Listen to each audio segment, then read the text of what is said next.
Greetings, everyone. Greetings. Welcome to Beyond the Gatekeepers. I am Bishop-elect Vanessa M. Brown. I'm very happy to be here with you tonight. I want to welcome our Facebook Live audience. I want to welcome Instagram audience. I want to welcome Twitter, and I certainly want to welcome YouTube. Thank you for joining us tonight. We want you to shout out where you're from. Make sure you put it in your chat. In the comments section, let us know where you are coming from. I know people are here from California, Ontario, California. We see you, Ronnie Jordan, St. Mary's City, Maryland. Thank you for joining us tonight. I want to keep shouting you out. Keep letting us know where you come from. Do me a big favor. Do us a big favor and share this Facebook Live. We are on Beyond the Gatekeepers page, and we are on Bishop Yvette Flunder's Facebook Live page. We are on Instagram and YouTube and Twitter under the Beyond the Gatekeepers page. Please, please, please share. Durham, North Carolina is in the house. Indianapolis, Indiana is in the house. Thank you. I see Rivers, New York is in the house. God bless you, Reverend Stacy May. All of the people that are joining us, make sure you share. This is going to be a very, very, very important conversation. We are excited tonight about what we're going to experience, what we're going to hear. And I believe it's going to be a transformative experience. Jacksonville, Florida is in the house tonight. So glad Washington, D.C. is in the house. Santa Clara, California is in the house. Of course, Oakland and San Francisco, California in the house. Greetings from Atlanta, Georgia. God bless you, Veronica, for being with us. Baltimore, Maryland, again, is in the house. Raleigh, North Carolina is in the house. Birmingham, Alabama. Listen, we go east and west, north and south, and all across the water. We are grateful for your presence on tonight. I want to give introduction tonight. We want to get right into it. We don't want to waste any more time on what we're doing here. We just want to make sure that we get into the conversation. Okay, people are saying shout out South Carolina, shout out to South Carolina. Thank you for being here with us on tonight as you all continue to share on every social media platform. And so let me get with our guest tonight.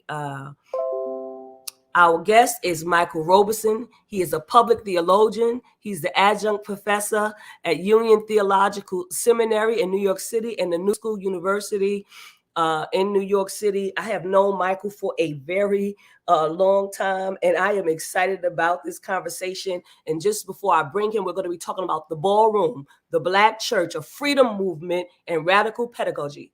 And this brother is brilliant, and we just love him. I call him my brother. I have since the day that I met him.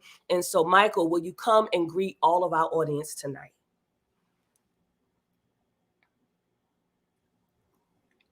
So good evening. First of all, my absolute wonderful sister, Dr. Bishop-elect Vanessa Brown. When this was coming on, I said, "Oh, this is serious." Y'all had the dun, dun, dun, dun. But good evening. I'm first of all have to give such gratitude for you inviting me into this space to be able to engage in a dialogue like this. Partly and mostly because oftentimes the way that we want to just talk about the house ball community is from this very limited lens, which is about how we perform for other people. So I'm very grateful for that. Yes, and I know it's so much more to it, so expansive. And you're the person that really tell the story about it. And so I know that when I asked you, I was like, I hope he said yes. I hope he's available. I hope he don't have nothing else to do. And so when you said yes, I was very excited. And of course, to our audience, Bishop Flunder is here with us. We're going to bring her. Of course, you all know that she is the presiding prelate of the Fellowship of Affirming Ministries. But most of all, she is the senior pastor of City of Refuge United Church of Christ in Oakland, California, where they will be experiencing their 30th anniversary in a couple of weeks. So, Bishop Flunder, unmute yourself and greet the people and lay a platform for us tonight as we begin this conversation. I must say that it is my great joy that we, as Beyond the Gatekeepers, have decided among ourselves to embrace this incredibly important conversation. We've had it on the sidelines for quite some time now. We have a beautiful history, myself and the Ballroom Bishop that you're going to meet tonight in our conversation, our beautiful son, Michael Roberson, who came to us very, very concerned when we were in New York City teaching, with that sort of dual reality of being a very spiritual man who is simultaneously called to a group of people who are on the edge, having experienced living on the edge himself, having understood the realities of exile from what is considered essentially church and religion and what we consider holy work, but ordained and appointed and anointed to be the catcher, the helper, the safety net for a number of the young people who have emerged from church, from faith-based organizations. Almost all of our children know something about church. When I say our children, I mean children of color who identify as LGBTQI and the many other alphabets we could talk about. It doesn't fit the whole. And I might also say that I want us to be able to share tonight openly about what has in history been a subculture and has now found its way to theological education. And not just for Michael, not just for him, but for those he is called to serve. Just as a preliminary to this, the house and ball culture, particularly among young African Americans and Latinx folks, is historically been called an underground culture, where the ball culture consists of events that mix performance and dance and lip syncing and modeling. But there's a very real parallel for me because I was raised in the Methodist tradition. And it reminds me of choir processionals. And it reminds me of offerings, when folks used to come down to offer, and when the bishops come in and the women's department comes in, and what we call on the sideline the sachet. That's a real Black word. The sachet, where you wear what you are wearing. You took your time to put it on. You chose carefully. I used to watch my mother and my aunts choose carefully their shoes and their clothes and their hat, and then come down the aisle as though they didn't realize how fabulous they were. But the intention was not only to come down the aisle, but to produce with their bodies that they were healthy, that they were strong, that they were powerful. They dressed to be noticed. I want to put a period and a comma right there. They dressed to be seen. They dressed to be noticed. And it was in their walk and it was in their strut. And there is something about that reality being opened up among our young people to find that confidence again, even though in many cases they have been exiled from church and society. What a powerful gift this man has. And we're going to hear a lot more about the theology and about the realities from the Father, from the one that many call Dad, our own brother, not quite a bishop, but really is a bishop, Michael Roberson. God bless you, Angel. And I am so glad that you're here to help us tonight. Michael, thank you so much again. And it's like Bishop Flunder said, she already laid the platform. I just want to give a very brief thing of my experience with the house and ball culture. And it goes way back, over 30 years at least. And my son, Brian Kamar Anderson, was in a house, and his house mother was Tyra Allure. So you know that was a long time ago, because she's Dominique now, right? And doing big things on poles. That was many, many, many years ago that he was a part of that. And he came to that because the church put him out, because he was recognizing who he was as a young man, right? And as a gay young man. And they were not having it. He was going to an apostolic church, and he would get on the bus from Paterson, New Jersey as a teenager and come to the village, Christopher Street, and on the pier. And those were his friends, and those were his family. That became his family for him. And so I want to speak his name tonight. Brian Kamar Anderson, we speak your name. He was a part of that for a very, very long time. And I believe that the time that he needed it, it saved his life. So Michael, tell people, my first question to you is, because there are many people who are on here that may not know what the house and ballroom culture even is. Can you give us a framework for that? Thank you. I want to first respond so wonderfully at what you just did in terms of giving honor to. And Bishop Flunder, the thing that you talked about around being exiled, I oftentimes theologize what it meant to come through the womb of that Black woman that I called my mother. That it was in the womb of this Black woman that God had the very first conversation with me about who I was, and implanted the very truth in the DNA in my cells, so that when I came out, or the woman came out to the world, when the world told me very different about who I was, the truth said, do not believe that in what you're hearing. And this is the honest truth. When I was younger, my construction of cosmology was my mother, God, then Jesus. Ergo, for me, that meant Black women, God, then Jesus.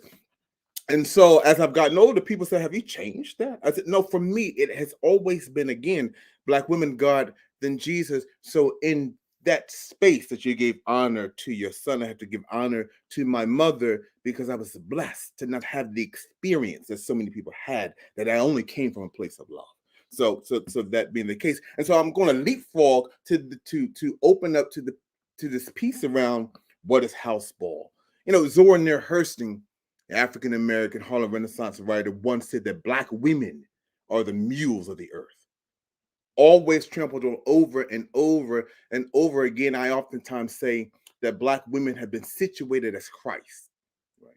Always giving, nailed to the cross, so much so that she does so much for everyone else and nothing there for her. And that, for me, if that's the case, then if Black cis women are the mules of the earth, then Black trans women are lodged somewhere between Howard Thurman's notions of disinherited and Franz Fanon's notion of the wretched of the earth. And still, they've created a way out of no way in using the language of Monica Coleman, right? So I'm going to do this real quick as if I was Sophia on the Golden Girls. Honest, true story. I'll do this real quick in terms of this historical thing. Picture this. If absolutely not for slavery, if absolutely not for the Emancipation Proclamation and the Black Reconstruction and its dismantle, if not for the rise of Jim and Jane Crow racism and lynching and the Ku Klux Klan, right? If not for Black folk leaving the southern part of the United States, moving up north, that in which we call the Great Migration, looking for new home, new spaces of freedom. And Harlem becomes the new Black Mecca. If not for between 19 and 1931, the construction or the creation of a radical Black artistic political movement that we call the Harlem Renaissance. If not within that space, that the Black church created a 3-decade campaign to get rid of Black queers in Harlem. There are 3 ways that Black queers congregated at the time: at rent parties, at beauty salons, and drag balls, right? And so, and in fact, the ministers, I won't mention their name, but the minister would publish these very homophobic sermons in the internet news, warning Black folk who were moving to Harlem that you have to be mindful, because your women are going to want to come up here and be with other women and leave you men. And your men are going to want to come here and be with other men and leave you women. And so there was a contestation, a movement, I call it, created out of contestation of the Black church. And for me, that's why Ballroom, first and foremost, is a Black trans womanist theological discourse, because it created itself not only in contestation to Black church, but also, what does it mean to be homeless in a new home, right? What does it mean to be unfree in this new space that we call freedom? And so, using performance as a way to congregate, to bring people together.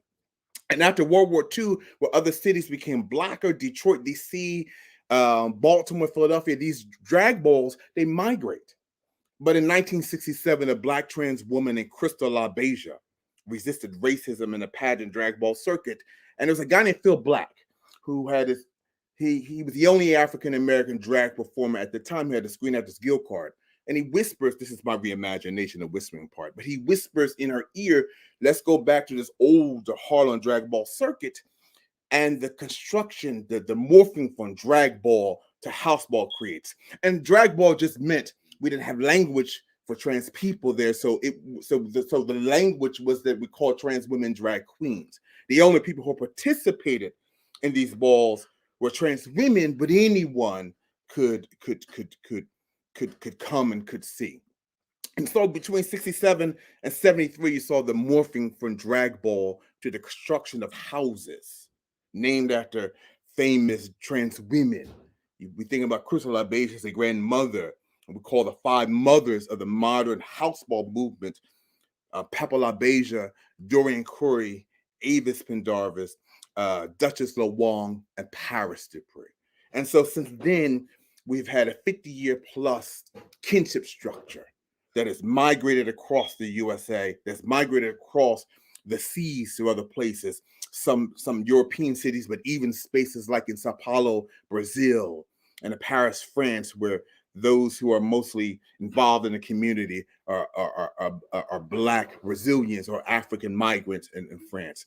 And so, in layman terms, a ball in many ways would be like the Olympics, where you had countries coming to compete, like you have houses coming to compete, and you have a panel of judges of different countries. You have a panel of judges of houses, and people compete. And that's in layman terms. But as we begin to talk, the ballroom is absolutely, utterly more than that. In fact, I am a believer that in the way that it constructed itself in the beginning, is absolutely the way that God intended it to be. It is a Black church. And when I say Black church, I mean beyond the way that we have concretized Christianity. If I could place it in conversation with a guy named Fred Moten, who talks about the Black radical aesthetic tradition, it is in the same way that Black folk, the ontology of Blackness, have been congregating beyond that thing that we call Christianity. That we've been doing this because we've had to, as part of our DNA. That's powerful, Maku. Thank you for giving us the structure and the significance of House and Ballroom, because a lot of people did not know that, and I see the people on Facebook Live saying, you know, teach us, tell us what it is, and so I think it's very important that we start off with that. So I don't know if I know that the Black church has been adversarial in the past to the house and ballroom culture.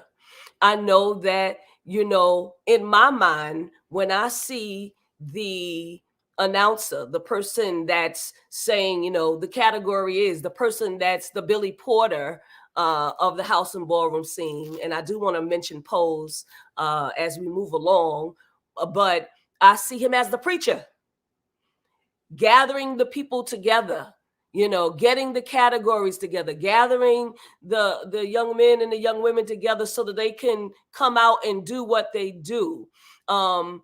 Bishop Flunder talked about, you know, the dressing and the styling, and, you know, there are categories in terms of face and all of those things. Those things had to be created. And I want to just basically say how important it was for them to have a safe space, right? When they have been thrown out of their homes. And not everybody, like you said, because you were not one of those kids, but for the most part, a lot of them have been thrown out, and they created family. They created kinship, right?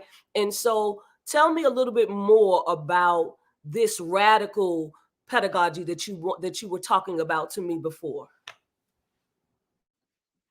So I absolutely love the way that you framed that, and so I'm gonna back into it a little bit. You know, what led me to seminary was that I was doing public health, and I still do public health. One of the things I do, particularly doing HIV prevention, targeting both Black, Latino, LGBT community, and of course the house ball community as well. And the numbers continue to increase, and I would witness particularly young Black gay men come into an organization and get tested and come out negative and go, shh, but not shh, because they're negative, because it has not happened yet. And I began to continue to hear this theology of abomination, and to make a connection for me that has direct impact on HIV impact in Black gay men, right? That you tell the very people, the very essence of who you are is antithetical to God. It's abomination. And every institution we deem necessary for human growth, church, school, family, community, repeats that message. And then you've been being told that you're supposed to engage in protective factors of a body that's no good to God. It didn't make any sense. So I went to Union to help change that narrative. And my great comrade, Edgar Rivera Colon, is the one responsible for me. You know, with him and my great comrade, Roberson, was talking about me trying to get a PhD program. And Edgar said, but Mike, we keep having this conversation. Let me just say, bless you, Edgar. I hope you're listening tonight. Right. And so he took me to, I remember the day he took me to Union. I didn't know what's up there. And the first person I met, he was just showing me around. And the first person I met was Dean Yvette Wilson, Dean Yvette Wilson Barnes, and Derek McQueen. And I knew I had to be here. I knew I had to be there. And so I went to Union. I wanted to shift that narrative. I'm so blessed that my very first semester, I had at 8 o'clock in the morning, Bishop Yvette Flunder for a course called Homosexuality, what does race got to do? Now, and someone would say, how in God's lovely name are you going to seminary talking about a homosexuality? What does race have to do with it? And then right after that, I had Dr. James Cone. Now, you can't get any better, right? And so I immediately thought it was in heaven. So I went to seminary for that reason. And the reason I bring this up, because the way you laid out Ballroom, first and foremost, before I sort of laid that out for Ballroom, I laid that out for Black gay clubs. Because when I was younger, that's what Black gay clubs were. They were Black churches. I think about after Stonewall in 69 and 70s and the construction of white gay ghettos, we call Chelsea in New York City and Montrose, Castro in San Francisco and all these other places, where white gay men begin to shop, gym, bank, live in their own communities. Black gay men still had to live in the confines of homophobia within their communities. And so when gay clubs were created for white gay men, when white gay men created clubs, they created clubs to say we're free. Black gay men created clubs to say they know about us now, we need a space of safety. That's a very different trajectory. And so when you came into a club, the DJ was sitting in a thing up here. So here's the preacher. And so the house music was the lyrics. It's a preaching word. My love is a message. Let's have a love hangover. And we danced in erotic ways, but also in political ways. And that was the worship. And so that for me was salvation. I remember going to my first all Black gay club in Virginia before I went in Philadelphia. I thought I was in heaven. But then Ballroom, I became part of the house ball community right after that, was an extension of that. So it made sense that when I went to Union, I went first to talk about Black gay men and HIV and the Theology abomination, but looking at Ballroom as a countercultural theological response. And now I could talk later around how the history of Black gay organizing and its classism subjected upon the house ball community ostracized Ballroom folk out of AIDS movement. But now the bodies of Ballroom folks have been a capital consumption of a lot of CBOs and have been on the front lines creating interventions. So the notion of radical pedagogy to leapfrog forward is around, we began to see in 2007, late December 2006, a young Black gay man in Lorenzo winds up dead. He was in a house of Mugler, goddammit, excuse my language, that was the house name, HIV positive and crystal mouth.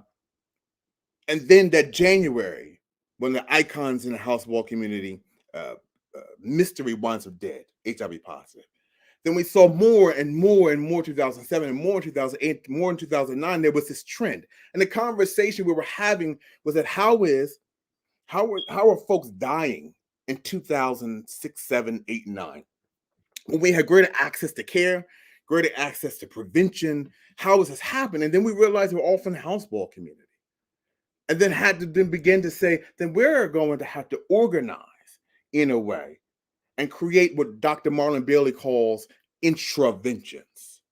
Not an intervention when someone has power that intervenes in a marginalized community. Now, how does community begin to take care of itself? It's what house ball has always been. It's part of the resilient cultural production house ball community. And as such, we have been doing it since 2007, particularly organized around house ball community. And because of that, in many ways have been positioned to teach the world over how to do the same exact thing. And so a lot of the work that not even Black, but community-based organizations have been doing around HIV prevention in the past 10 years have been the work through house ball community. Here's a community that was ostracized that are now leading the way, creating space, creating interventions, creating new forms of freedom, if you will. It is when Dr. Cone's notion of God of the oppressed, right? When those who have been so marginalized, that redemption comes through them for everybody else. Bishop Flunder, I know you got something to say. So come on. It's living on that line. First of all, I want to thank God for the freedom to live on this line. where we are not having to be having to choose in that way. Essentially, we are seeing ourselves as much having the privilege to be in the company of believers who believe in the divine, and in the company simultaneously of our beloved in all of these communities that we have lifted up. Essentially, the wall has broken down. The curtain has been torn, and we have access to both of these realities and many other realities simultaneously. That is a very important thing. And I can recall when, Sylvester was a product of the Church of God in Christ, just like I am a product of the Church of God in Christ. And one of the first things he did was use that incredible soprano range voice of his to sing the songs that he used to sing when he was down in Southern California and in the church, sing the songs sometimes in the club. And I used to listen because the children would come after church to the club. And I think everybody knows what I'm talking about. The children would come to the church and they would come in and they would be dancing on the 1 and the 3, if you understand. But somewhere in the middle, somebody would pull out a subterfuge tambourine. This used to happen. And they would start dancing on the 2 and the 4. It would be the same beat, but they would flip it. And I think you understand what I'm saying, because that would give them the opportunity to bring both their disco dance and their midnight musical dance to the same experience. And I sat back many times and watched that. And I said that what is happening here is a permeation of a wall. This is a community that is saying that if we cannot really be fully ourselves in the context of the people who know who we are, not only do they know who we are, a lot of them cause us to be who we are. And I'm not talking about the creation of God, but I mean actively engaging in living out their realities as same gender loving people. As Sylvester said to me, he said, the people that turn me out, turn me out. It's important for me to say that was a testimony of many people, but they reached a point where they did not want to pretend anymore, which was incredible. So this was a freedom to come and be fully. It's so much like African slaves who had a brush harbor and a place where we could dance and sing and love and express what was really in our hearts without having to pretend to be something other than who we were. It was a secret to some degree, but it was a beautiful thing to say. So I have to say that the passage and the connection is about opening up a way, exploding a wall. And the wall is not just a reality of access. It is a theological breakthrough. It is a physiological breakthrough. It is a psychological breakthrough. It's the kind of thing that will help people not have to take substances to feel better, or have to or put themselves in harm's way carelessly to feel better. When the sun and the light and the glory of God can be seen in places where people would never think that the glory of God can be seen. What a beautiful blessing that is. And I know I can go on and on because it's such a big blessing, but in Harlem, historically, that reality actually also happened for the jazz musicians who came to Harlem, who migrated to Harlem as a mecca for jazz musicians. And right there in those brownstones all over where our folks owned, they would have those late night sessions. And the riffs, am I telling the truth? The riffs Yes, and you the music and the way, and Ella Fitzgerald, and I just could go on and on and on. They met in Harlem, and some of that was also including Mahalia Jackson. Okay, let's be real about that whole piece. And the consequence of that is Black jazz took the country by storm, but it was its mother location was when a group of people, because jazz was also vilified, sexualized, demonized, right? Everybody doing it now. How's that? Of every ilk. But it was it was like a house. It was like a culture. And people suggested it was sleazy. Now, of course, it was kind of sleazy. It still is a little sleazy. Sleazy is not problematic for me, by the way, because it embraced human emotion and human sexuality without fear and without self-diminishing the individuals that were involved. But it was very similar in terms of breaking free the boundaries, and it moved from one thing to another. So I see that also as holy work, because these were people who also loved God. These were Ella Fitzgerald and her crowd, her people. These were people that also loved God and used their love for God in the blessing that is a whole genre now of music in our nation. So anyway, I can go on and on. Thank you for giving me an opportunity to testify. God bless you. Bishop Pearson, greetings to you. We're so glad that you made it, and happy birthday to your mom. Will you please just greet us for the few minutes you're going to be here with us? Well, I rushed away from the party because Mama's 92, and I don't even think she knows it's happening. So I'm trying to do what I'm supposed to do, but I didn't want to miss this. This was one of the programs I wanted to really learn and listen more than actually participate. But blessings to you, brother Michael Roberson, for your courage, your talent, your amazing artistic, scientific spirituality and psychology, and for who you are on the earth so courageously. What can we say? Thank you for being you and for helping us understand more clearly and directly the power of the giftedness of people who are particularly same gender loving people who've been mistreated, vilified, denigrated by church folk who struggle with their own issues of self-worth. And but we'll look back on these days. Bishop has been talking about the talent that has been in the New York area and the Apollo all these years. You guys were precursors. That what happened there really was embraced by the church distantly, but most of the Black folk with talent got it in the church and carry that anointing wherever they go, from Aretha Franklin to Whitney Houston to you. So I just want to celebrate all that you are, and that you are being radically inclusive, that you've included a heretic like me that's saved. Ain't that beautiful?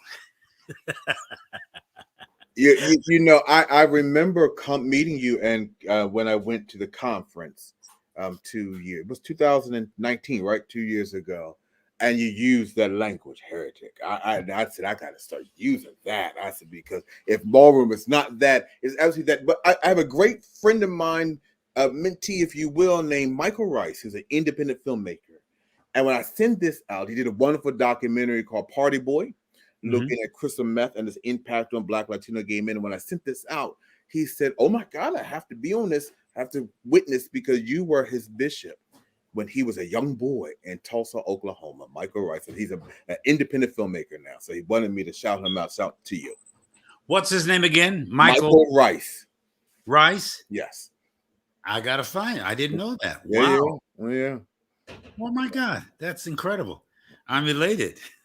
Whenever I do Broadway, I got to go see Motown, and they took us backstage. I think I told you this already, Bishop. They took us backstage, and all these young people poured out from the dressing area. I didn't want to go. I was tired. In-Game, who did the movie, gave us these tickets, and so we went. But when they came out, they were all children or mostly grandchildren of gospel music radio people, record store owners, preachers, and they were rushing to take pictures. I want to take pictures with them, but they were rushing to take pictures with me and calling their grandparents on the phone saying, guess who's here? I felt ancient, but the talent was off the chain. I mean, the lady that played Aretha Franklin, the one who played Stevie Wonder, all these guys, they were all standing around talking. It's time for us to really break forth into the world with our talents unapologetically. And please tell the bishop I said hello, Michael, and that tell him to reach out, that I'm proud of him. Don't forget me when he's rich and famous. And let me also say this. The word apostate literally means, both in Greek and Latin, runaway slave. And so in addition to being a heretic, I am a leader of an apostate church, one of the leaders. So are you, Bishop Flunder. So are you, Bishop-elect Vanessa. We're runaway slaves. We are running out, not just from, but to the freedom, and encouraging others.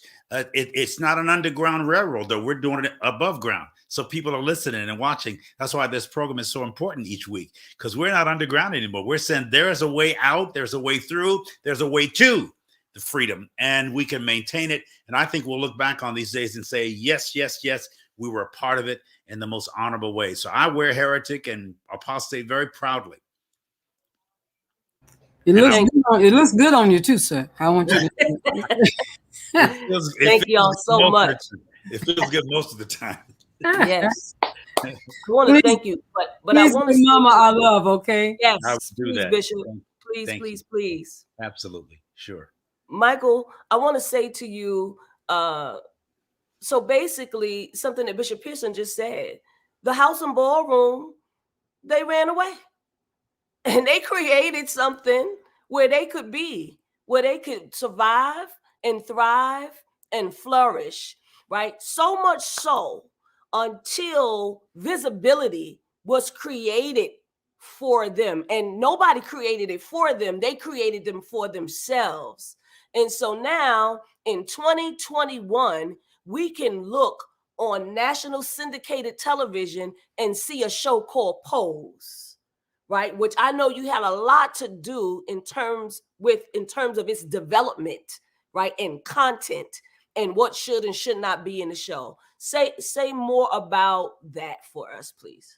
Well, real quick too, that wonderful, I got to steal that language now, the whole apostle runaway slave thing, because that's just blew my mind. So that's number one. Number two, but that is absolutely, but I want to say this because Ballroom's it's special, but not that special, right? That it has done because it's Black.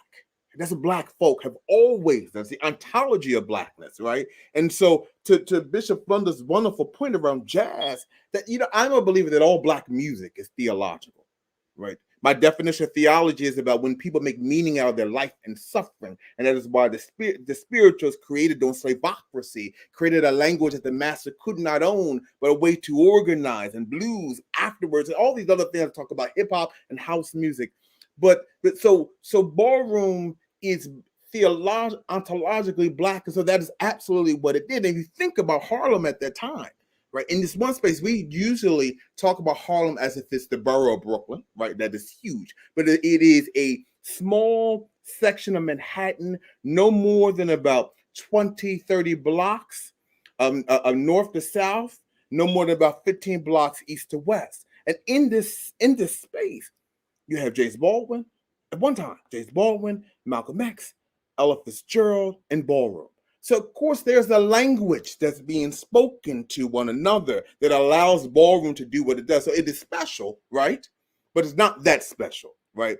That it is part of what Black folk have done. There's a wonderful, Bishop, when you invoice Sylvester and his voice and singing in such a way in clubs, I have this sort of pushback, though I give RuPaul credit for what he's been able to do with RuPaul Drag Race, but I problematize it in a way that because it's oftentimes done through a white queer lens, that for me, when I was younger, that drag performance, we called it drag performance because we didn't call trans women at the time. Unfortunately, we call them drag queens. So most of these performances were done by trans women, and most of them were done on Sundays. And that's not accidental, right? That this is the day that we were ostracized systematically out of church. So the club space became our church. And the trans woman who performed was like the Black woman who I went to see every Sunday in church, right? And so the lip sync was what I call a hermeneutics of the body, a way to contextualize pain and joy, desire, right? But it also was a homily, a way to minister to a people that have been so ostracized. Part of our problem, though, particularly as Black gay men, is our disability to engage in our patriarchy. Because what we had done for trans women in those spaces is what Black church has done for Black women, use them as spectacles and not engage in their full humanity, right? So I bring that up to place in conversation, Bishop Flunder, that you talked about Sylvester. There's a woman, a trans woman who's no longer here, named Princess Jeanette, who oftentimes did the same exact thing. She was ballroom, she was in a pageant scene, she was also a showgirl, and she would do the same thing. And people thought, in some ways, they was like, this is blasphemy. You know, how could you be doing this? And then when she began to perform, she held court in the middle of a club, right? After people started dancing from one, they stopped and watched her. And so for me, again, this thing, that ballroom is special, but it's not that special, because in many ways, it is what I call a reflection of ontology of Blackness. So let me leapfrog to Pose, if you will. Pose and other shows come about. There's a tension around what it means to be visible and so dialectical to being underground. Because there's a piece around underground that's powerful, right? There's a piece where underground saved lives. The unfortunate part is that you can tell when marginalized people are gaining greater access to visibility because their bodies are being murdered or brutalized, right? So the reason why you're seeing trans women being beat and brutalized so much so now is because they're becoming more visible, right? And so there's a relationship. So underground save lives. And so, but there's also a piece, I always believe that the marginal, its project one day is to not be marginal anymore. And so we have to sit with that tension. And so part of the challenge is that when you become so visible, you perform the politics of respectability, right? You perform the politics of wanting to be seen, and you can be commodified in such a way. So there was, for me, that danger with shows like Pose. But I was blessed enough to be one of the cultural consultants, along with my beautiful child, Twiggy Poochie Carlton, along with Genovia Chase, along with Jack, Ms. Rahi, and some other folks, to give a certain kind of credence to the show. Ryan Murphy and Stephen Canals. Stephen Canals is the Afro-Latino gay man who created it, and Ryan Murphy was the executive producer. I mean, he did some wonderful things around creating space as we met with him for Ballroom, not only to be part of the show, but how we can engage in things of telling our own stories. How do we go beyond and be in the front of the camera, so we allow some folks to do director's apprenticeship and all those things. And it's important, yes, because now that the trans woman who lives in Iowa that has no access, we live in a bubble oftentimes in New York City, can now see herself. There's a theology around seeing oneself that is absolutely important, that if you don't see yourself, then you believe that you're so insignificant, right? And so there's the other piece around that, when who has the right to tell your story. And so that has been that trying to balance that we're trying to walk, if you will. And so you see shows like Pose, and Vice had a show called My House, and there's a show Legendary that's out now. It's a competitive show. I mean, in some ways, 2006 it began. 2009 it began with Vogue Evolution going on MTV's American Best Dance Crew.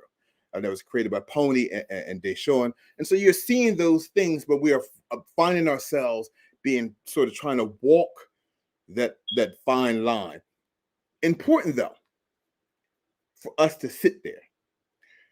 The liberal thing is to always to reconcile quickly. The radical thing is to always wrestle with, because it's in the wrestling with that you create new forms of being and new discourse and all this other stuff. So, yeah. Yeah, that's that rumbling with it, because I know that there was some tension, and there is tension around that. But I think that's very important for you to highlight that on tonight, right? That, yeah, there's visibility, but how far does that visibility go until people become invisible, or until, people forget who they really are and where they came from, right? Can I say this real quick? Thank you for Yes. what you just said, which is, here's an interesting space that we sit in now, right? So 2020, this global pandemic of AIDS. I remember Dr. Reverend Jackie Lewis, who was a pastor of Middle collegiate. Middle Collegiate, right? First Black woman, first woman. And she asked me to be part of their Revolutionary Love Conference that had to turn to virtual in 2020. And she asked me if I could get Dominique Jackson to place in, for her and I to have a conversation on what does Ballroom have to say at this moment. And I thought about something, and I said to her, there's an interesting thing as COVID has made us take, the universe has made us take a global pause at one time. There are three propositions that I think that God is asking us to ponder on. The first one is a philosophical one. Who do you desire to be? Not who are you, but who do you desire to be? You now have the power to choose how you're going to show up in this universe. The second one's a theological one. How do we desire to love, and love differently and more expansively? That in the work that we are doing, if we're not engaged in James Baldwin's ethic of love, that is moot. And the third one's a political one. How do we begin to politically organize? How do we move away from politically organizing around the right not to die and move towards the right to live? Those are two separate trajectories. Black folk have always been fighting around the right not to die and been told that you have a right not to die, and not understand we have a right to live and live well, right? And so I say all those things, and then all of a sudden May happened, and George Floyd, right? So the re-energize of Black Lives Matters, the spotlight on police brutality of a Black man's body. But what also happened a week later, same place, Black trans woman Ayanna Dior, about 30 or 40 people beat her in a store, drag her out. She's tumbling with her, drag her out. Somehow in the moment, don't understand. This is how you know the ontology of Blackness, right? Somehow in the moment, she had the historical wherewithal to say, I'm going to drag myself in this store, even though there's 40 bodies on me. And I'm going to do it because if I am going to be beat and die, it's going to be on camera. It's Emmett Till's mother. It's Emmett Till's mother. And so I bring that up because, to your point around visibility, part of Pose, part of all of that allows for Ayanna to get beat, right, to some degree, but still no outcry. There was no outcry, right? In this same city, a week later, and absolutely no outcry, right? And so here we are now in 2021 in the 40th anniversary of AIDS. The community has been so ravaged with AIDS, and the question becomes, how is this happening in beyond public health? When we talk about Black Lives Matters, and there's still no outcry, and so visibility does not necessarily equate to freedom.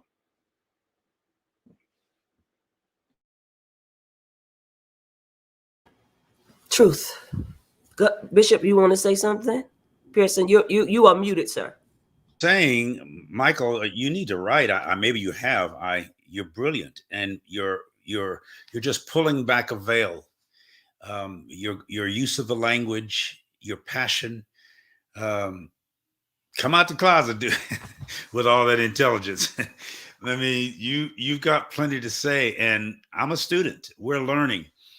There's so many millions of people who are well-meaning, who have good hearts, good spirit, are just as ignorant. And ignorant doesn't just mean to not know, it means to not notice or to not make note of, to ignore. And we know what's happening, but we've ignored it as a culture.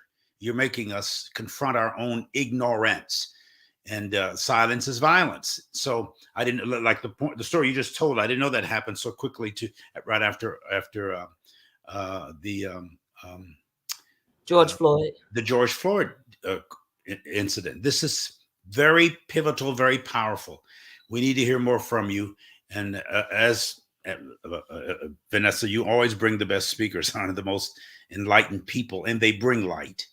And I just can't thank you enough. You're absolutely, if you don't write a book, Michael, I'm gonna take my belt off and get somebody with me. Write the book, dude, or just start talking. Have your own program like this where you look in that camera and just educate us. You have so much to say. I really encourage you to say it louder and longer. And I'm listening. I'm blessed. Also, I back into that. You know, I watched Henry Louis Gates' documentary on the Black church, and I was kind of skeptical at first because I thought, you know, I love him, but he plays it safe sometimes, right? Safe, not right. And I'm sitting there, and I was teared up because how God has placed me in relationship with greatness. That 6 people on that documentary from Bishop, could not wait. I was like, oh no, they're not going to have no Bishop Flunder on here. They have all so that from Bishop Flunder, Dr. Ebony Marshall Turman, who I'll talk about a little later, who's had one of the greatest impact on giving me language to codify the work that I've been able to do. But Dr. Cornell West, who was also my professor, for Dr.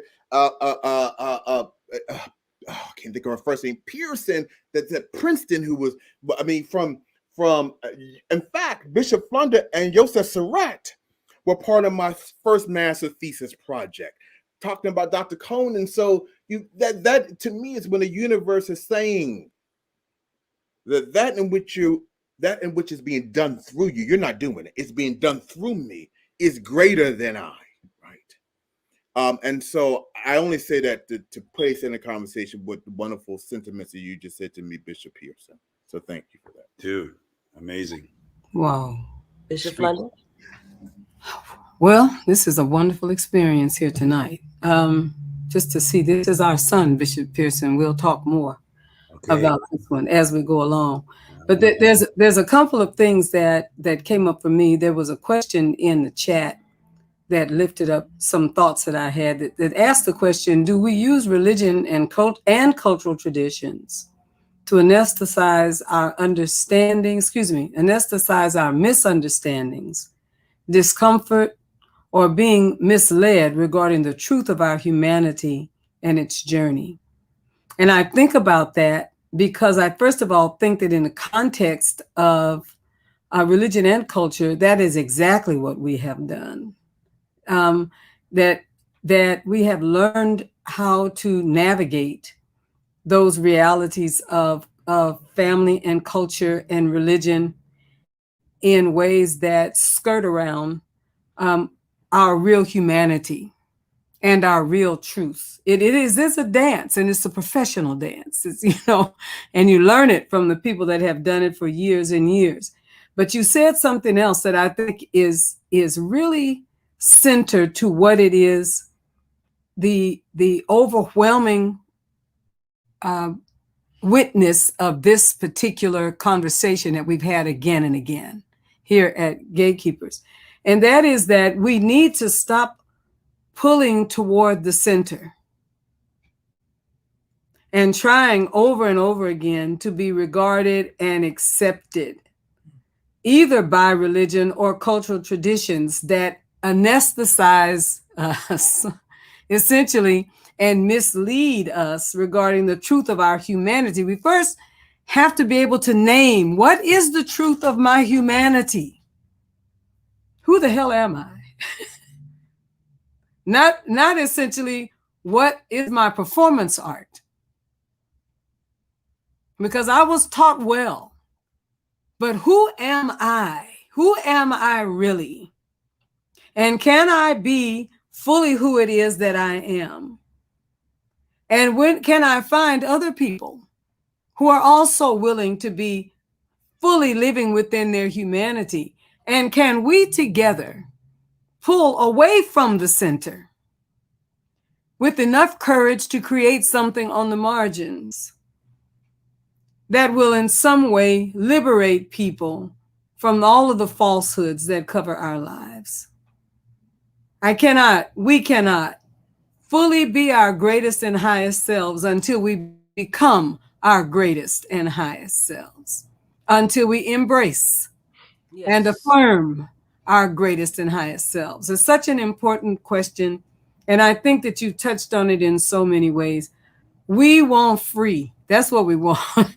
If there's some way or another, we want y'all to go on and give us free. And if you don't do it, we must have the courage and the grace and the power and the self-affirmation enough to take freedom, to insist on it, and build out here on the margins something so great that the center takes a look at it and says, well, now, that's what we want, is that. How can we get that? You've done a great job doing that in so many ways, Michael. Thank you, and God bless you. Yeah. I wanted to say really quickly to Ty Roberson, thank you so much for that question.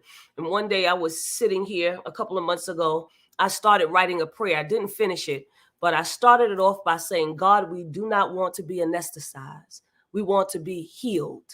Heal us from everything and everyone that hurt us, that broke us, that damaged our self-esteem, that abandoned us. I know you can do it, God. And I stopped right there. And you hit right on the point. We are being anesthetized because of religion, because of cultural traditions. And we have to find our way to wake up.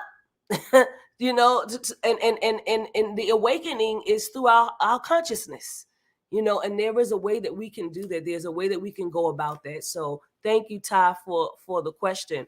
Michael, let us go back to the Black church and this radical pedagogy. Let's go back to that, because I think that's the comparative that you're making is spot on.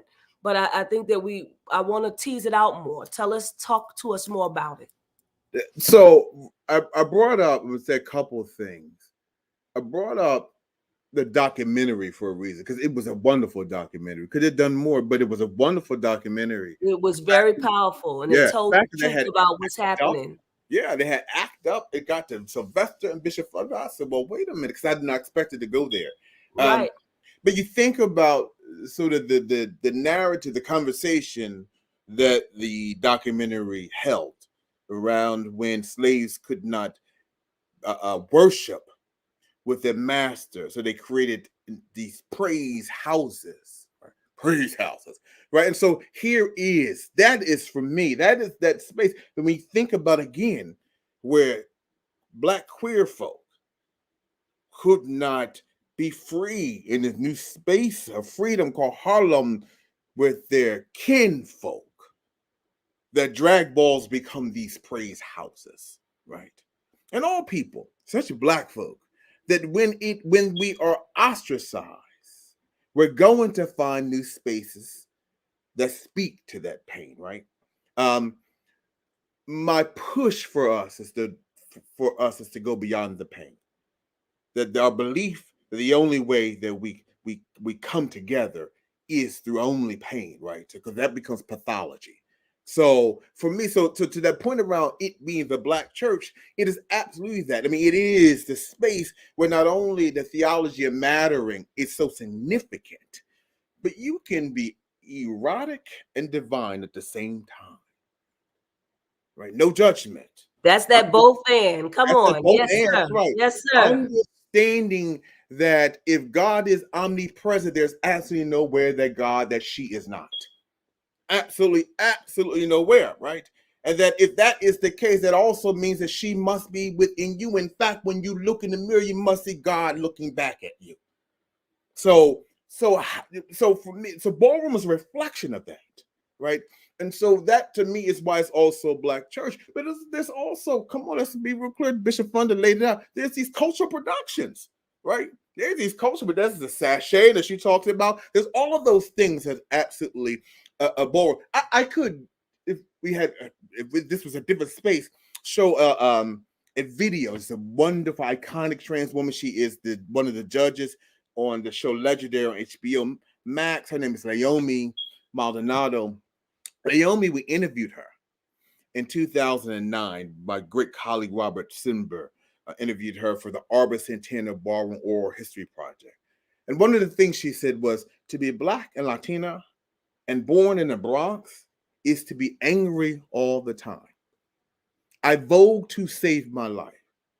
That's the same conversation that James Baldwin said: to be Black and relatively race conscious is to be angry all the time. I write to save my life, and they exiles to Paris. While oftentimes we'll show Leomi voguing in this new ballroom space called Paris. We are having all these young, particularly young Black gay men, young Black migrant African gay men, watching her perform. And she goes into this thing, Latin terms called kenosis, when one empties oneself. And so the falling, the dipping, she empties herself for the salvation for everybody else. And what you begin to hear is them scream out her name, Leomi. And so what does it mean then for this Black, Latina, trans woman to hear her name being screamed in a space called a club that's like a church, like you are Jesus? That's salvation, right? But there's a danger to that, because that's how Black women have been. Right, Black women have been salvation for everybody else, but nothing left for herself. And that is a problem to some degree with this narrative. It's a problem with the crucifixion, resurrection narrative anyway, that it has dangerous impact on marginal people, particularly Black women. And so though that's the both thing, that we're wrestling with these things, right? That Black trans women have created this space that they empty oneself, that we lift them up like Jesus, but they're crucified. They're crucified. There's no resurrection. Dr. Ebony Marshall Turman talks, we call this dip that we do in ballroom, we call it the Machiavelli dip, but people outside the community calls it a death drop. And she sort of crystallizes, says, here is the crucifixion, resurrection of Christ in this space. So that's that. The other thing I'll talk about that Bishop Flunder laid out, I was blessed enough to have Cornel West, Dr. Cornel West, as a professor. And I wrote a paper, he taught a course on Du Bois. And I wrote a paper thought I was being, smart, called The Gay Souls of Black Folks, of course, nuancing the souls of Black folks. And toward the end of the paper, I talked about that people had pushed back on me and said, shouldn't your project be in seminary to unmask the Leviticus Code and its homophobia? And I said, that's someone else's project. It's not mine. I said, because I'm not interested in looking in the Bible to find notions of my divinity to say I'm divine, because it's the same crime. That's saying I have to look for something outside of me to say I'm divine. And I went so far to say I wouldn't care if Jesus himself knocked on my door and said, Michael Roberson, you've been telling a lie all this long time. You are an abomination. I would look Jesus in his face and say, you're not talking to me. Can't be. I then went so far as to say, but Jesus, in my understanding, would never say that in the first place. And yet, even if he did, he's not talking about me, because that is not who I am. But I only get that courage, again, as I opened this up, being born through the womb of that Black woman that I call my mother. Because had not, I don't know if I had the courage to even say something like that. And the last thing I'll say about this thing about radical pedagogy and Black church, one of the beautiful people I have been in great dialogue with since I've been at Union Theological Seminary is a woman named Dr. Charlene St. Clair, who is my sister, my love. And she really has helped me concretize it, as Dr. Ebony Marshall Turman gave me the language to codify theologically. Charlene has gave me the language to codify a ballroom as a community organizing initiative, that it organized politically, oftentimes better than other communities, that it's grounded in such a community ethos, already organized through kinship structures, already organized through house structures, already organized geographically by having coalition of leaders all ready to move, you give them an order. And so that, to me, that's that piece around, again, this relationship of being the Black church, but also a radical pedagogy. Even though I'm talking about community organizing, the other piece of radical pedagogy is the sort of the public health interventions that we've been able to create. Let me add something that might sound a little bit difficult for church folk to hear, but I've been in the church literally all my life, the Black church, not exclusively, but particularly, as you all know. I find it after 50 years of being a licensed and ordained minister, that the church in many ways has almost cured nothing and treated a little. It's been like a pawn, a prop, or a placebo. It hasn't healed our racism, our sexuality, our sensuality, our sociology, or our spirituality. It has treated these human realities, but it sits almost like more of a placebo than anything. We think if we go to church, especially if we quicken, that we felt God and that's enough. And we don't, it has even lost a lot of its human rights and social vitality, as it was in the days of Dr. King. And Reverend Jesse is 82 or something like that now. We're losing these guys and their expression. The Mahalia Jacksons and her music carried us through. But we've got to get beyond pawns, props, and placebos to the real core of who we are and who we aren't, and confront ourselves with it. We've been busy combating, but not confronting. We've got to stop and just look at who we are and who we're not, and then discuss what that means. Are we being treated? And if we are, for what? Or are we being cured? And if we are, for what?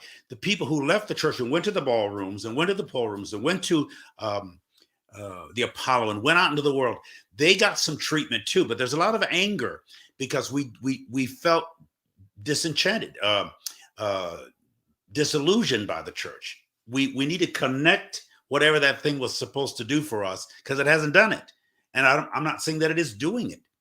So we've got to find a way. Our generation must find a bridge, or be the bridge, not just over the troubled waters, but stop the waters from being troubled so much. It's something that Desmond Tutu said. And one of the things he said was that it's good that, and I'm paraphrasing, we can keep getting people out the river. We can keep saving people out the river. But the most important thing is to find out why they keep getting thrown in the river. Yeah. Why they keep getting thrown in the river. And I think that is something, that's the church's work, right? Yeah. But one of the things I wanted to say to Michael is that, Michael, when we talk about the Black church and we talk about the ballroom community, not just to Michael, but just to people that are listening, we keep saying, what is the church going to do? How are we going to create a new thing after this pandemic is over, post-pandemic? We're still in the pandemic, but post-pandemic, what is church going to look like? Well, the ballroom community showed us what church could look like, how it could be, right? And I think that we have a lot to learn from the house and ballroom community. So I just wanted to make sure that I made that statement. They showed us what church could look like, how church could be without the structure that we're normally used to, but in their own way. And I think that there's something to that lends itself to us trying to figure out what our next move is going to be. Bishop Flunder? There's a parallel, a strong parallel between what Michael is saying and what Bishop Pearson is saying in my thinking. And it is because, for instance, we can't be healed from being Black. There's no healing from that. And there are people that diminished and demeaned us because we were people of African descent, and still do. There's no healing from being Black. You're Black, okay? But there is a healing from feeling that you are less than because you're Black. Those are two very different things. Same conversation about human sexuality. People say, well, you need to come up and be healed. To your point, Bishop Pearson, I didn't experience people getting healed and set free from being gay or being trans. They wept and cried and rolled on the floor and laid down in puddles of tears. And they left there, they came gay and they left gay.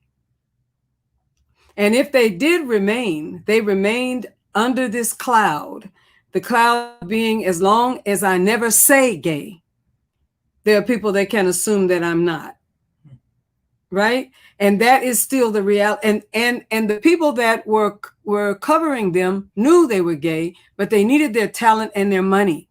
And so this was the understanding that we will just not name this thing in the room. It's the thing between gay and free and gay and delivered, is the stay gay, but don't say gay. It's in the middle, okay? And that's a part of the reality. Well, that's, to your point, this is not healing. This is subterfuge. And the subterfuge, I have to also say that there are the children that that are comfortable to some degree with that reality, because they know that the system holds it in place and they feel some modicum of safety because of that system. But I'll go one step further and answer this question that Bishop-elect asked. So what in the world do we do here? What is the do? Now that we are able to name the issue, what is the do? And I want to lift up again the fact that Jesus was or had to deal with the same realities when he stood gazing at the temple and the processes. You've heard me say this perhaps before, but the processes and the ways in which those things fed into each other. The seller of pigeons and doves, who knew that the normal people could not afford pigeons and doves. Then the loan sharks, who would loan you money, the money changers, loan you money so you could buy a pigeon and dove. And then the system that required you to have a pigeon and dove so that you could sacrifice that pigeon and dove to get your sins removed. All of those things working against the poor who were suffering to have all of those needs met in order to please God. And Jesus took off his overcoat and tied up his loincloth and went through the temple and tore up everything. Flipped the table on the money changers. I can imagine doves and pigeons flying around all over the place.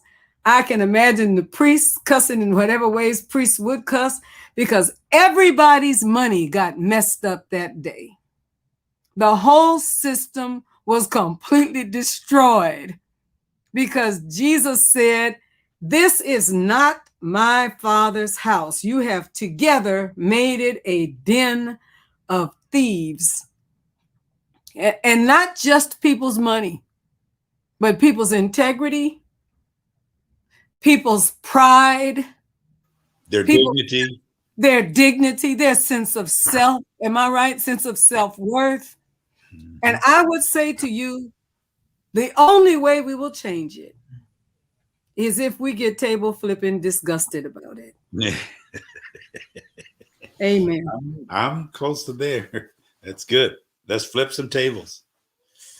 I like it. Instead of dancing on them, flip them. Yep.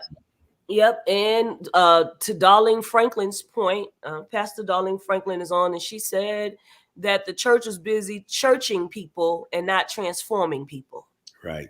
And so there's that. Michael, there's some questions in the chat. I want to take a stab at least two of them. People are asking you about the paper that you wrote and where they could get access to that paper. But in the meantime, the first question is, how does one respond to the falsehoods and dehumanizing tactics used based on biblical doctrines to exile queer folks? Should there be a response? Do you have a response to that question, Michael? You know,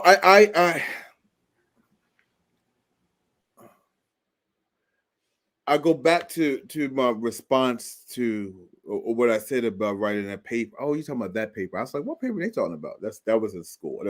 But the paper I wrote for Dr. West, which is I'm not interested, but this is my stuff, so it's not everyone's methodology. I'm not interested in talking to white folk around why blackness matters. It's not. I'm not interested in talking to straight folk around why gayness. I'm just not. So that's someone else's project. So I don't know how to answer that except for the reverse. That my desire was to not only change that narrative around abomination, to really to construct a narrative around divinity. Right. And I didn't want to, and I began at first wanting to deconstruct in order to construct. And I found that not useful. Because for me, it created the same crime. I mean, so for me, it is that. I'm gonna give you a good example. And one of the biggest arguments that I used to get into at seminary was this notion of perfection.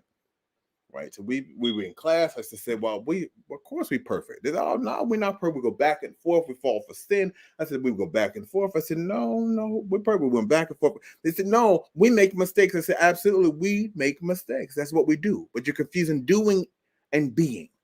right? The very essence of who you are, in my belief, this thing that we call soul, is absolutely perfect. There's nothing you can do to add or take away from. It just is, as the Bible says that God said to Moses, tell him I am, right? It just is.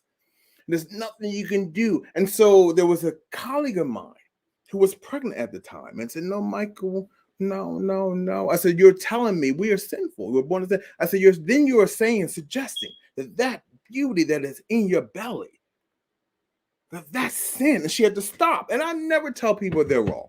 That's not but it's to have this thought, right? And so I say that to say, so I'll go a little further. And then we got a conversation around this notion of the devil. And I just said that I don't believe in the devil. That was just my stuff. They said, well, what do you mean you don't believe in the devil? What is the antithesis to God? What's the opposite of God? I said, well, you say, and I say God is all that is all. So the opposite of all that is all is nothing that is nothing. I said, but let me say something very differently. I said, do you believe that the God that we've been taught is omnipotent, all powerful? They said, absolutely. I said, do you believe that the God that we've been taught is omnipresent everywhere at the same time? They said, yes. I said, that means that God is with us right now. This is with the little boy in China at the same time. They said, absolutely. I said, you believe that God is omniscient, is all things? They said, yes. I said, well, then if that being the case, then where is this devil? I said, let me say it differently. Is God in hell with the devil? And they said, absolutely not. I said, but that would mean God is omnipresent. I didn't make up the word. I didn't make up the definition. The definition said it's everywhere at the same time. I said, but also, so if God is omnipresent, where else must God be? They said, within me. I said, so let me then say one more thing. I said, do you believe, as we've been told, that we're a reflection of this all-powerful, or everywhere, all things God? They said, absolutely. I said, let me tell you what science says, mathematics says. I said, I didn't make this up. Mathematics says this. I drew a big circle on the board, drew a smaller circle, made a connection. I said, this is God, and this is you. Mathematics says that the raindrop has the same qualities and kindness as the ocean, just differs in degrees. I said, so that would then mean that God and your reflection of God, if God is perfect, you have the same kindness of perfection. It's in scientifically and mathematically impossible to you to be reflection of perfection and be sin. That doesn't make, so it has worked with young black gay men. So hearing that and having to sit with that and say, then that would mean that you can't be an abomination. I don't care what someone tells you. You cannot. It's mathematically and scientifically impossible. That is not my woo-woo spiritual stuff talking. But it's my ability to be brilliant enough to some degree to intersect quantum mechanics and theology in such a way. So to respond to that question, I don't go back and forth. Last thing I'll say to that, this thing around Dave Chappelle, right? The thing that the joke he had made in his special, but prior to that, I remember in 2015 or 16. Several jokes, not just one. Yes. 2015, 16, he had made this comment that he would never take the role of a black gay man because it was Hollywood's attempt to feminize the black man. The T.I. said the same thing, Nate Parker. And God has a way, just like a queen, to snap in your face.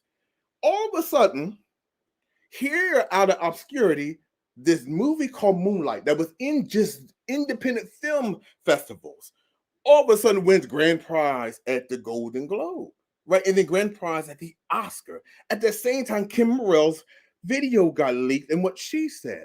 And I began to have conversation with some of my black heterosexual colleagues and said, this thing around black homophobia is incredible.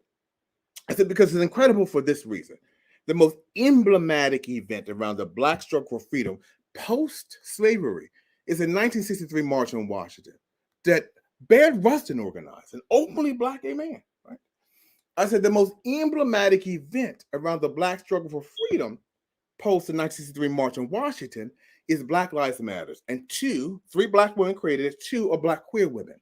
How could you be very homophobic against the very people that God in the past 50 years have brought your freedom through? That's called plantation psychosis. The belief that you're free when you are demonizing the very people that God has brought your freedom through. So that's oftentimes been my response to these kinds of things. Not to respond to it directly, but it's my desire is for God to use me for my folk, not necessarily just to address those things. He's a preacher, isn't he, Bishop Pearson? Somebody just said, Michael, where's your church? I want to go to your church. Hello. Come on now. So Erica Carter, who we know this is a part of the fellowship, asks, when are we going to talk about Black transphobia? Now, Erica, I believe that he made mention of it, but Michael,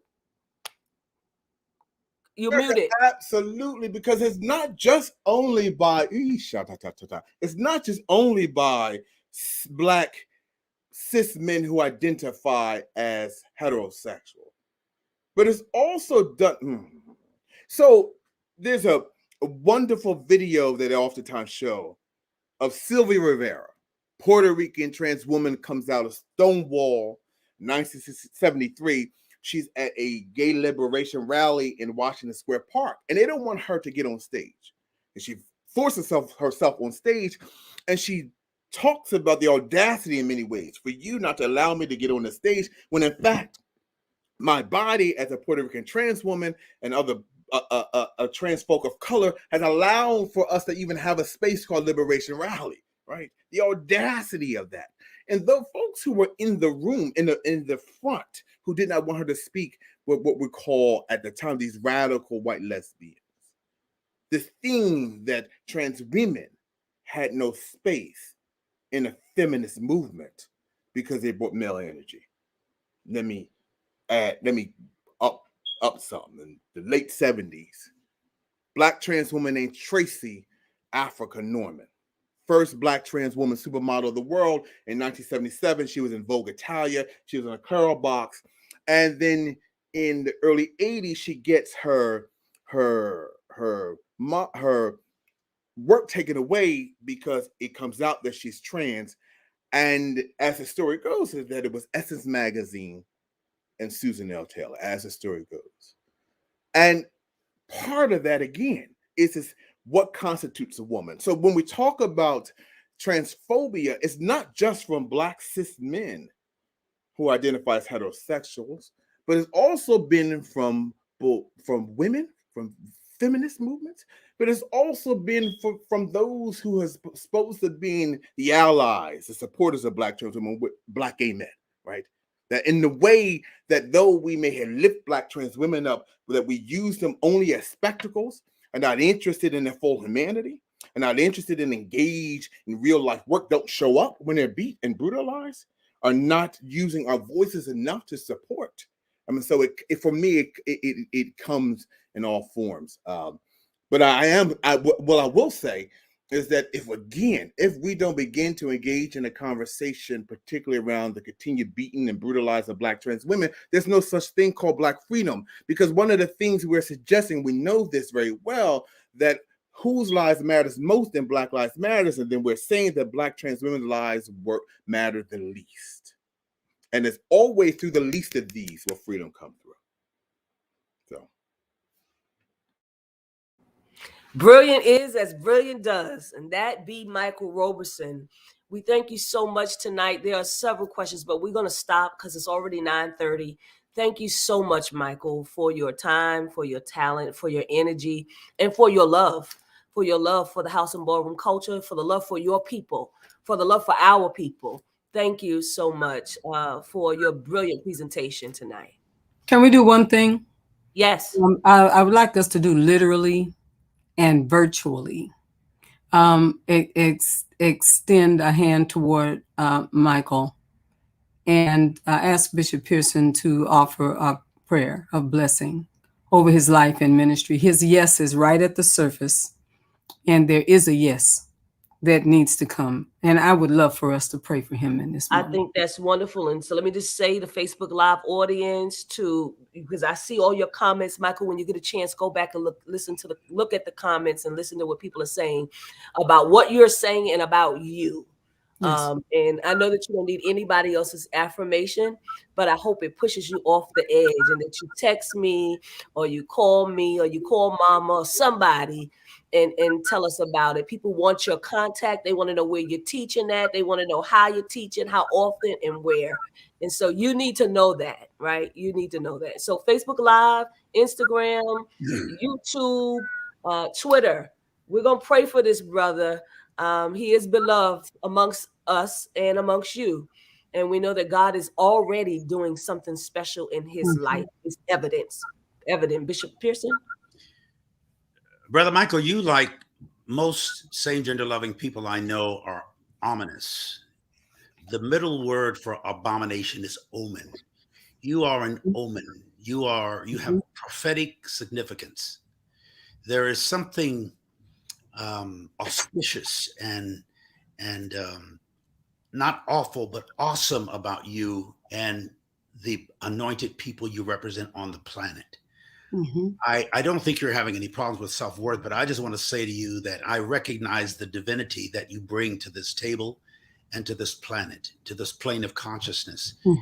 Know that if anybody says it's an abomination, says I'm ominous, I'm something to be regarded, I'm something to be respected, I'm something to be noted, I'm something to be almost worshipped. And I don't mean that in an idolatrous sense, but you are an idol. All the same gender loving people that I know are the most scientific, gifted, brilliant, spiritual, nurturing people. There's a special something that's the universe is exposing to you and expelling from us in that sphere. So I bless you.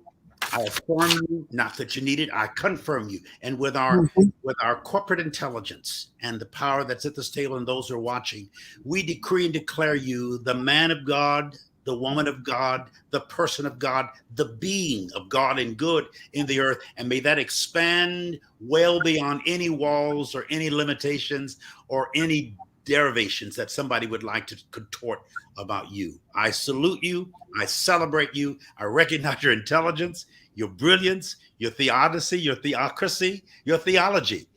Go with it, man. The best is yet to come. And don't forget us when you get there. We go. Amen. I get so, as you see me do this, I become, this lights up, but I get the very uncomfortable place to be in when folks say things to me, right, around these things. And so I want to be absolutely express a certain level of gratitude for this conversation, for creating this space. Your Bishop elect Vanessa, you know you're my sis. Absolutely. Let me tell you something about. Let me tell you something about Bishop elect, because when other folks were not, when I talked about radical pedagogy and folks were dying, she opened up space for us to have services for these folk. When other folks were not, when the young man Mark in the house of Milan got murdered, she was out there marching. And I asked her, come be part of House Lives Matters. She said that the whole day on that Friday at Marriott. And so she always shows up and shows out. Everybody who knows me knows how I feel about Bishop Yvette Flunder. My mother passed in 2007, and she assured that when she passed, that she would send Black women in my space. Black women have always been. There's no Michael Roberson without Black women. I say that over and over and over and over and over again. So there's nothing but gratitude to thank Bishop Yvette Flunder for being in my life. It was absolutely my son. The last thing I say about this, my son who did this work, hung himself that October, the same semester I had Bishop Flunder. And he did the work. He was out about being HIV positive. He was out about being gay. And he still hung himself, hung himself from a ceiling fan. And he wrote on Facebook that he could no longer live in a world grown so cold for those of us who live out of social norm. I so happened to have Bishop Flunder that semester. And so that's that confirmation that my mother was saying, here's mama now. And Bishop Carlton Pearson, you don't know this, but when I saw you 2 years ago, you were magnetic to me. Some of the language, so it's amazing to me that I'm in this conversation with you. But you are absolutely magnetic to me. That was my favorite. I tell you, it's one of my favorite days was at that conference at 2019. I talk about it oftentimes enough, but not enough to tell y'all I thank you all for allowing me to be in this space. Thank you, Michael. And thank you to the Beyond the Gatekeepers audience, Facebook, Instagram, YouTube, and Twitter. We are so delighted that you stayed with us on tonight. We want to have a few commercials before you leave us. We want to make sure that we leave you with this. Our first announcement, Bishop Flunder will take. God bless you, everyone. What a wonderful opportunity. What a shift in the universe, a shift in the atmosphere. We want to encourage you to support Beyond the Gatekeepers. If it has been a blessing to you, then bless Beyond the Gatekeepers. Listen to the voice of God, what the Spirit is speaking to you right now.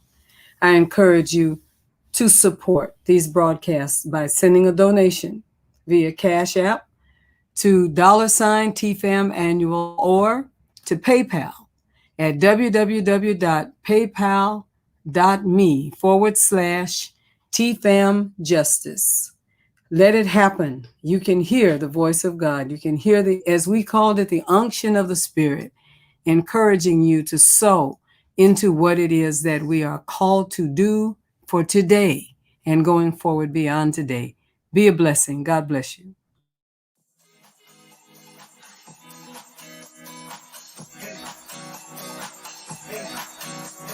Hello everyone, this is Jess Dominic, owner of Bullet in Flight Radio, your story, our station, a proud supporter of progressive Christians from around the world.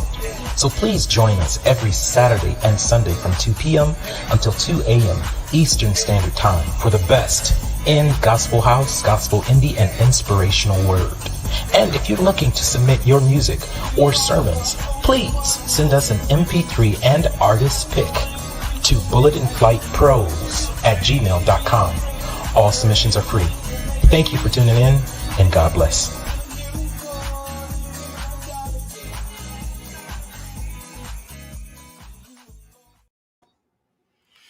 And we have Lifestyle Global Properties. The proprietor is Antonio Mattier, and Lifestyle Global Properties presents Donate to Your Church. Give to your church while accomplishing your goal of home ownership.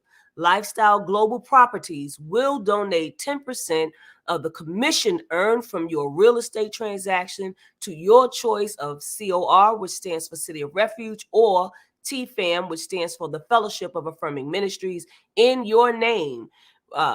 When you utilize our brokerage to purchase or sell a property, residential, commercial in California or Georgia. And so you can find that information out by Googling Lifestyle Global Properties. The owner and proprietor is Antonio Mattier. We thank God for Bishop-elect Sonia E. Williams, who supports us on a weekly basis. RIM Virtual Experience, TNT, Tuesday Night Talks is what they have. It's the RIM Fellowship Church based in Atlanta. You can go to their website, which is www.rimatlanta.org. They invite you every Tuesday night at 7:30 p.m. Eastern Standard Time for everyday, real, relevant, Bible-led conversations. Please, again, check their website out at www.rimatlanta.org. We also have the Healing Place Apothecary. This is a company that is owned and operated and founded by Nubian Flunder. She is the daughter of our presiding bishop. You can go to her website at www.THP, which stands for the Healing Place, apothecary.com. That's www.thpapothecary.com, and you will find various skin products there. And if you have questions or concerns, you need a consultation, you can also receive that. Please support Sky Michelle. She is the kid boss. She has Sky Michelle's Teas and Things, where a kid is the boss. And you can go to her website at www.skymichelle.com. You will find different collections of shirts that she has. Dope Black, Faith, Y Flunder, which is Yvette Flunder's motivational quotes, Cara motivational quotes, and she also can customize any kind of t-shirt, sweatshirt, cup, anything that you need done. You can follow her on Instagram and on Facebook at I Am Sky Michelle. Let's support this little girl, please. We have Cara Solutions. Focus on your passion. Let Cara handle the rest. She does remote production. This is Susan A. Webley. She is the founder and video conferencing admin and tech support. And she can provide custom branding, show development, training. If you want more information, please go to her website at www.cara-solutions.com. And if you want a free consultation, you can email her at sue@cara-solutions.com. If you want to advertise with Beyond the Gatekeepers, please, for more information, you can email us at beyondthegatekeepersshow@gmail.com. That's beyondthegatekeepersshow@gmail.com. Again, thank you for joining us tonight. Have a very, very great evening.